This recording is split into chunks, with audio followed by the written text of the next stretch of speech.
ఇక కన్యా రాశి వారి యొక్క ఫలితాలు. అయితే ఈ వారం మీ గోచార గ్రహగతులు కనుక చూసుకున్నట్లయితే గనక కాస్త అనుకూలమైన వాతావరణం కనపడుతోంది.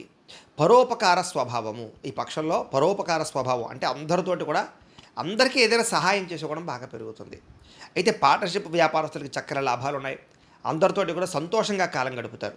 ప్రేమించిన వ్యక్తులతోటి, కుటుంబ సభ్యులతోటి, స్నేహితులతోటి మిత్రత్వాన్ని పెంచుకోగలుగుతారు.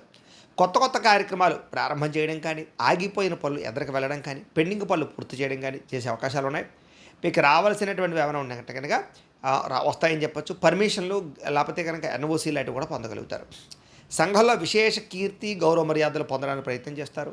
ఉద్యోగ కార్యాలయాల్లో ఎటువంటి సమస్యలు ఎదురైనా సరే వాటిని మీ ధైర్యంతోటి, మీ సాహసోపేతమైన గుణంతోటి, మీ టాలెంట్ తోటి, మీ స్కిల్స్ తోటి ఖచ్చితంగా వాటిని అధిగమించుకోగలుగుతారు. విందు వినోదాల్లో పాల్గొనే అవకాశాలున్నాయి. నూతన గృహాలు కట్టాలనుకున్నా, కొనాలనుకున్నా చక్కని అవకాశాలు అనుకూలతలు కనపడుతున్నాయి. ఆర్థిక పరిస్థితి కూడా మెరుగుపడుతుందని చెప్పొచ్చు.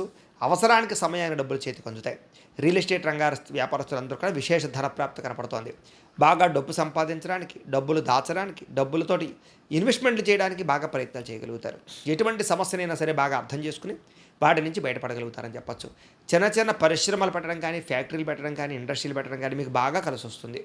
అలాగే మీరు సంపాదించిన డబ్బుల కోసం వాటిని దాచడం కోసం, వాటిని ప్రాపర్టీస్ కొనడం కోసం బాగా ఇన్వెస్ట్మెంట్ చేయగలుగుతారు. అయితే పాలసీలు యందు కానీ, టర్మ్ ఇన్సూరెన్స్‌లు, హెల్త్ ఇన్సూరెన్స్‌లు కట్టే విషయంలో కూడా ఎక్కువ ప్రత్యేక శ్రద్ధ తీసుకోవడం మంచిది. ఇక అంతర్గత శత్రువులు, నరదిష్టి, నరఘోష బాగా పెరిగిపోతుంది జాగ్రత్త. మీరు ఆశించిన దానికన్నా ధనపరంగా పురోగతున్నా కూడా మానసిక పరిపక్వత లేకపోవడం ఇబ్బంది కనపడుతుంది. కాబట్టి మనసుని కంట్రోల్ చేసుకోవాలి.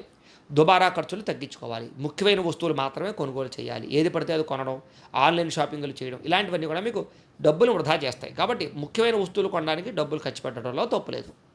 అయితే వ్యాపారాల కోసం కానీ, గృహాల కోసం కానీ, వాహనాల కోసం కానీ అప్పులు చేసినా తప్పు లేదు. అప్పు చేసైనా సరే ఇలాంటి వాటిలో పెట్టుబడులు పెట్టినట్లయితే మీకు వృద్ధి అవుతారు. ఇక నిరుద్యోగులకి